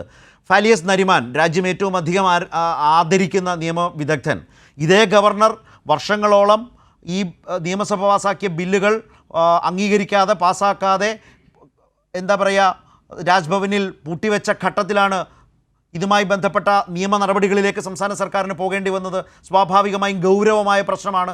അതിൽ നിയമോപദേശം തേടേണ്ടി വരും. അങ്ങനെ ഫാലിയസ് നരിമാനെ സമീപിക്കുന്നു. അതേ ഘട്ടത്തിൽ അത് കഴിഞ്ഞ് മറ്റൊരു ഘട്ടത്തിലാണ് റോഹിൻടൺ നരിമാൻ്റെ ഭാഗത്ത് നിന്ന് ഗവർണർമാർ ഏറ്റവും അധികം വിമർശിക്കപ്പെടുന്ന ഒരു അന്തരീക്ഷത്തിൽ നിന്ന് ആരിഫ് മുഹമ്മദ് ഖാൻ്റെ പ്രവർത്തികളെ പേരെടുത്ത് അദ്ദേഹം പറഞ്ഞ് വിമർശിക്കുന്നത്. അപ്പോൾ അദ്ദേഹത്തിൻ്റെ സമീപനം ആ കോൺക്ലേവിൽ ആരിഫ് മുഹമ്മദ് ഖാൻ എന്ന ഗവർണറുടെ സമീപനം ആ നിലയിൽ ഏതൊക്കെ തരത്തിലാണ് അധിക്ഷേപകരമായി മാറുന്നത് താങ്കളുടെ കാഴ്ചപ്പാടിൽ നേരത്തെ സൂചിപ്പിച്ചതുകൊണ്ട്? അധിക്ഷേപകരമായി മാറുന്നു എന്നുള്ളത് മാത്രമല്ല, പിന്നെ ശരത്ത് ഇതിനകത്ത് സംഭവിച്ചത് എത്രത്തോളം തുച്ഛമായ നിസ്സാരമായ പിന്നെ പെറ്റി ഈഗോസ് ആണ് ഈ ഗവർണർ പദവിയിലിരിക്കുന്ന ഈ വ്യക്തിയെ ഭരിക്കുന്നത് എന്നുള്ളത് ഈ കോൺക്ലേവിലൂടെ ലോകം മുഴുവൻ മനസ്സിലാക്കി ഇന്നലെ. അതാണ് സംഭവിച്ചത്. ഇത് താങ്കൾ സൂചിപ്പിച്ചതുപോലെ തന്നെ കേരളത്തിനെ സുപ്രീം കോടതിയിലേക്ക് തള്ളിവിടുകയായിരുന്നല്ലോ ഗവർണർ സ്ഥാനത്തിരിക്കുന്ന ഈ പരമവിശിഷ്ട വ്യക്തി ചെയ്തത്. അപ്പൊ അതിന്റെ പുറകെ കേരളത്തിന് സുപ്രീം കോടതിയിൽ ചെല്ലാതിരിക്കാൻ കഴിയില്ല. ഒരു സംസ്ഥാനം വെറുതെ കേസും കൊണ്ട് ചെന്ന് എടുക്കാനിരിക്കുന്ന സ്ഥലമാണ് സുപ്രീം കോടതി അല്ലല്ലോ. ആ രജിസ്ട്രി അത് വിശദമായി പരിശോധിച്ച് കേരളത്തിന്റെ പിന്നെ ഹർജിയിൽ ഉത്തമമായ സംസ്ഥാന താല്പര്യമുണ്ടെന്ന് ബോധ്യപ്പെട്ടതിന് ശേഷമാണല്ലോ അത് പരിഗണനയ്ക്ക് എടുത്തത്. അത് പറയുന്ന ദിവസം പിന്നെ അന്ന് രാവിലെ എന്താ ഈ വ്യക്തി ചെയ്തത്? നേരെ രാഷ്ട്രപതിക്ക് അയച്ചു. ഭീരുവായിട്ടല്ലേ അദ്ദേഹം ചെയ്തത്. അതുവരെ 2 വർഷം കയ്യിൽ പിടിച്ചു വെച്ചിട്ട് ഭീരുവായ മനുഷ്യൻ സുപ്രീം കോടതിയെ കഴുത്തിന് പിടിക്കുന്നായപ്പോഴേക്ക് രാഷ്ട്രപതിക്ക് അയക്കാൻ നിർബന്ധിതനായി. അപ്പൊ അതിനൊക്കെ പണം മുടക്കേണ്ടി വന്നത് എന്തുകൊണ്ടാണ്? ഈ വ്യക്തിയെ ഭരണഘടനാ പദവിയിൽ ഇരിക്കുന്നതുകൊണ്ട്, ആ ഗവർണർ കസേര ഇരിക്കുന്നതുകൊണ്ട് മാത്രമല്ലേ. അങ്ങനെ സംസ്ഥാനത്തിനെ അതിലേക്ക് തള്ളിവിട്ടു. ഫാലിയസ് നരിമാനെ പോലെ ഏറ്റവും പിന്നെ ഈ നിയമ പണ്ഡിതൻ എന്നുള്ള നിലയിൽ മാത്രമല്ല, അഭിഭാഷക വൃത്തിയുടെ മുറകര കണ്ട ഒരു മഹാവ്യക്തിത്വം എന്നുള്ള നിലയിൽ തന്നെയാണല്ലോ അദ്ദേഹത്തെ കാണുന്നത്. ഈ മനുഷ്യൻ, ഈ ആരിഫ് ഖാൻ ഒരു ലാ ഗ്രാജുവേറ്റ് ആണല്ലോ എന്ന് പറയുന്നതിൽ തന്നെ നമുക്ക് കുറച്ചിൽ തോന്നുന്നത് ഇതുപോലുള്ള വർത്തമാനങ്ങൾ കൊണ്ടാണ്. ആ പദവിയുടെ അന്തസ്സ് മാത്രമല്ല, ഈ വ്യക്തിയെക്കുറിച്ച് എന്തെങ്കിലും തെറ്റിദ്ധാരണ ഉണ്ടായിരുന്നവർക്കെല്ലാം ഇന്നലെ പ്രഭു ചാവലയുടെ ആ ചോദ്യത്തിന് മറുപടി ഇദ്ദേഹം പറഞ്ഞതോടുകൂടി ഇത് മാറി കിട്ടിയിട്ടുണ്ട്. അങ്ങനെ ഒരു വലിയ ഉപകാരം കൂടെ ഈ വ്യക്തി കേരളത്തിന്റെ ഗവർണർ റോണി, അതൊരു വേറൊരു വിഷയമാണ്, അദ്ദേഹവുമായി ബന്ധപ്പെട്ടതുകൂടിയാണ്. ഒരു സ്റ്റേറ്റിനെ സംബന്ധിച്ച് തന്നെ ഏറ്റവും മോശപ്പെട്ട ഒരു സാഹചര്യം സൃഷ്ടിക്കുന്നു.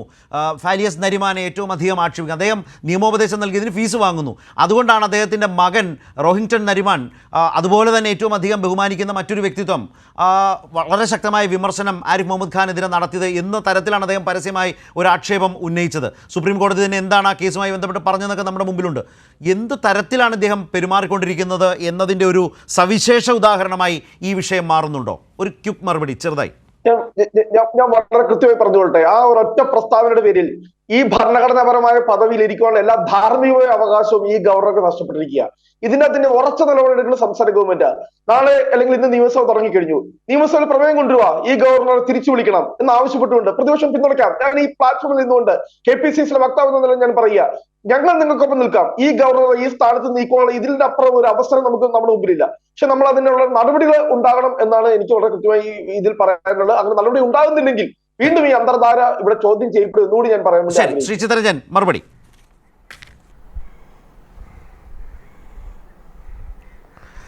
ഒരിക്കലും ശ്രീ റോണി പറഞ്ഞ കാര്യങ്ങൾ KPCC അംഗീകരിക്കത്തില്ല എന്നുള്ള കാര്യം ഞാൻ വളരെ വ്യക്തമായി പറയുകയാണ്. അദ്ദേഹത്തിൻ്റെ ശുദ്ധഗതി കൊണ്ട് പറയുകയാണ് ഞങ്ങൾ കൂടെ നിന്നോളാമെന്ന്. നല്ല കാര്യം, അങ്ങനെ ഒരു നയമുണ്ടെങ്കിൽ നമുക്കതേക്കുറിച്ച് ചർച്ച ചെയ്യാം. പക്ഷേ ഒറ്റ കാര്യം, ഈ വാർത്തയിൽ ഇടം പിടിക്കുന്നതിന് വേണ്ടി ഏത് തരത്തിലുള്ള തറവേല കാണിക്കാനും മടിയില്ലാത്തൊരു മനുഷ്യനാണ് ഈ ആരിഫ് മുഹമ്മദ് ഖാൻ എന്ന് ഈ പ്രവൃത്തികൾ ഓരോന്ന് തെളിയിക്കുകയാണ്. ഞാൻ ഒറ്റ കാര്യം ശ്രദ്ധയപ്പെടുത്തുന്നു, അദ്ദേഹത്തിൻ്റെ കാമ്പൗണ്ട്, അതാണല്ലോ രാജ്ഭവൻ കാമ്പൗണ്ട്, ആ കാമ്പൗണ്ടിൽ 2 മന്ത്രിമാരുടെ സത്യപ്രതിജ്ഞാ ചടങ്ങ്, ആ സത്യപ്രതിജ്ഞാ ചടങ്ങ് നടക്കുമ്പോൾ ഭരണത്തലവനായിട്ടുള്ള മുഖ്യമന്ത്രിയുടെ മുഖത്ത് പോലും നോക്കാൻ തയ്യാറാകാത്ത നിലയിലുള്ള മര്യാദകേട് കാണിക്കാൻ ആരിഫ് മുഹമ്മദ് ഖാൻ അല്ലാതെ വേറെ ആർക്കാണ് കഴിയുന്നത്? എന്നിട്ട് നമ്മളെന്താ ചെയ്തത്? കേരളം നമ്മൾ ആദരപൂർവ്വം അദ്ദേഹത്തിന് ബൊക്കെ കൊടുക്കാനാണ് തയ്യാറായത്. അത് നമ്മുടെ മര്യാദ, നമ്മുടെ ഭരണഘടനാപരമായ മര്യാദ. പക്ഷേ അദ്ദേഹം ചെയ്യുന്നത് ഇതാണ് ആരിഫ് മുഹമ്മദ് ഖാൻ. അതുകൊണ്ട് ഞാൻ ഈ കോൺക്ലേവിൽ നടന്ന കാര്യങ്ങളെക്കുറിച്ചൊന്നും പറയാൻ ആഗ്രഹിക്കുന്നില്ല. ഒറ്റ കാര്യമാണ് പറയാനുള്ളത്, വാർത്തകളിൽ ഇടം പിടിക്കുവാൻ വേണ്ടി എന്തും ചെയ്യുവാൻ മടിയില്ലാത്ത മനുഷ്യൻ എന്നുള്ളത് അദ്ദേഹം തൻ്റെ ഗവർണർ പദവിയിലൂടെ ഇവിടെ കേരളത്തിൽ തെളിയിച്ചുകൊണ്ടേയിരിക്കുകയാണ്. അതിൻ്റെ ഏറ്റവും അവസാനത്തെ കാഴ്ചയാണ് നമ്മൾ കേരള നിയമസഭയിൽ ഇന്ന് കണ്ടത്. വളരെയധികം നന്ദി 3 പേർക്കും സഹകരിച്ചതിനും അഭിപ്രായങ്ങൾ പങ്കുവച്ചതിനും. നമുക്ക് ന്യൂസ് ആൻഡ് വ്യൂസ് അവസാനിപ്പിക്കേണ്ട സമയമായിട്ടുണ്ട്.